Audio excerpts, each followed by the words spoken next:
Welcome into another edition of Sonny's Breakdown. We got two big plays to get into with the head coach of the Horned Frogs and a tough one the other night against Central Florida, UCF. Two good football teams going at it. If you didn't have a dog in the hunt, unfortunately we did.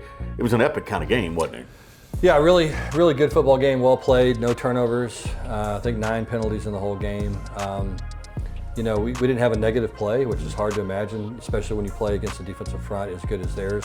Didn't have a negative pass play, negative run play. Did the things that you have to do to win the game, just didn't make enough plays on the stretch. Yeah, speaking of no negative plays, here's a real positive one. Let's start with this one. This is Jack Best. Jack had 9 catches, 200 yards on the day. That's just the 9th 200-yard receiving game in TCU history. He was special, wasn't he? Yeah, he did. Made plays like he has so far this year, and this is a great way to start the second half. Is we're up 21-7, and we get down to midfield, and want to try to take a shot down the field, they're playing a Tampa 2 look here, where these safeties are going to play really wide off the hash. This safety here off the hash, and then this guy's supposed to play the deep middle of the field.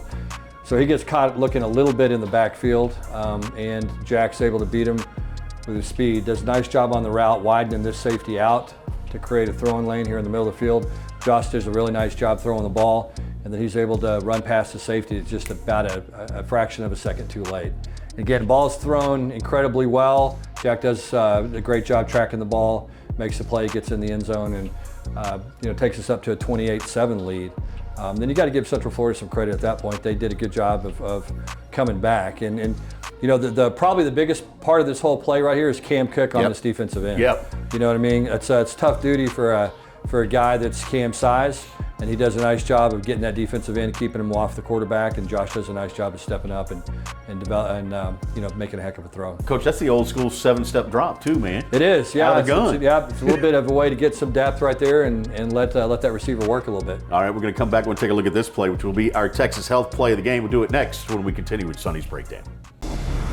My name is Vincent Hancock. I'm a 4-time Olympian, 3-time gold medalist in international skeet shooting.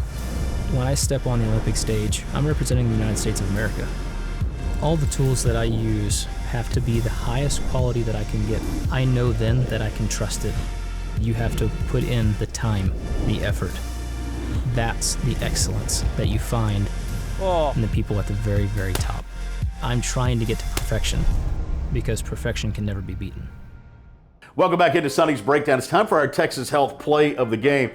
Instead, this week, we're going to do plays of the game. Coach, you ever been a part of 3 block kicks in one game? Never have. Yeah, first time in my career I've ever seen it. And, the field goal block all comes down to effort. Okay. And guys trying hard and using good technique. And so was proud of the effort these guys put forth out there, and obviously had a huge impact on the game. It was worth 7 points for us. Yeah, first one here is fairly long field goal from UCF.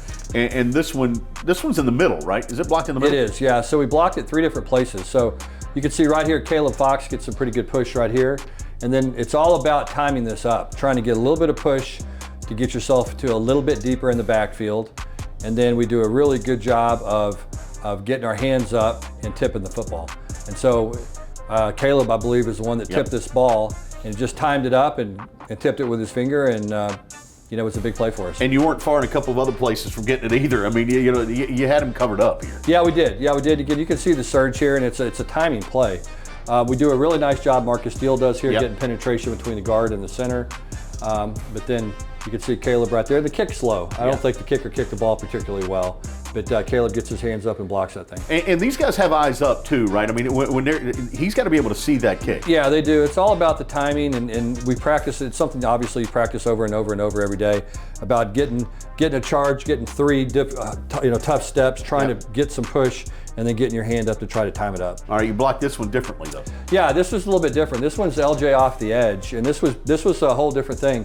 This was purely just speed. Yeah. And he beats the wing around right here. It's probably a little bit shorter corner than they want with the angle here inside the 10-yard line. And so the ball is going to obviously start out at an angle here, and LJ is going to have a little shorter path to it than you would normally if it was in the middle of the field. But his get off is spectacular. It is, yeah. It's really truly all about the get off. It's all about the get off and then running through and kind of readjusting his body, because you see the wing here gets just a piece of him, but then he's able to push through it, does a good job getting his hands up and blocking the field goal. And by the way, he doesn't block it with the tip of his fingers. I mean, it hits him he's that far to the elbow, I think. Yeah, it is. And he's got a knack for doing that. I think it's one of the things that again, we've practiced. We spent a lot of time working on these things during practice and showed up in the game. Okay, so you blocked one inside, you blocked one on the outside. Here's another look at this one. It gives you just an idea of the speed that it takes to get there. And then this third one coming up, you know, at this point you're thinking, okay, UCF's got it figured out. Yep. Well, what happens here is the wing now has to really spend his attention blocking LJ. He creates a gap here inside, and then Bud blocks it inside. So this is all a result of guys taking a lot of pride in doing their job correctly. Yeah. And putting some pressure on them to go out and execute at a high level. This guy right here does a pretty good job too, disrupting him. He does, yeah. So what we have to do is you've got to do a good job trying to get between the guard, between the tackle tight end gap to try to get his attention, and then the wings got to play both Bud and LJ. Well, LJ blocked it off the edge that time, so now he's going to give most of his attention to LJ, which gives Bud a clear path. All right, got 3 of them knocked down on the day against Central Florida. Here's another look at that one from the end zone. It gives you another perspective on what's happening on the inside. Yeah, and it's really a lot of it, again, is set up by guys doing things the right way. Abe comes in this gap here, which shortens that out a little bit. LJ had beat him with speed. Now he steps out. That creates that path right there. Gotta like it. All right, SMU coming up on Saturday. Another good football team. Yeah, good team. Really talented football team. You know, kind of dark horse pick to win the ACC. Yeah. You know, one of the more talented teams will play this year. A lot of highly ranked guys, regarded guys, and you know, I'm sure they'll be excited to play us. It's always a big game, and we're gonna have to play well. And they had a week off too, right? They did. Yeah, had an open date, and probably didn't feel like they had a great performance against BYU. I think BYU held them to 5 field goals and was able to win a game. And but SMU's made a quarterback change. We'll see a different offense than we saw a couple weeks ago against BYU, and it'll be a big challenge for us. All right, we'll see you Saturday at 4. Looking forward to it. Thanks. All right, good deal. That's Sonny Dykes. That's your Sonny Breakdown right here. Thanks for joining us this week.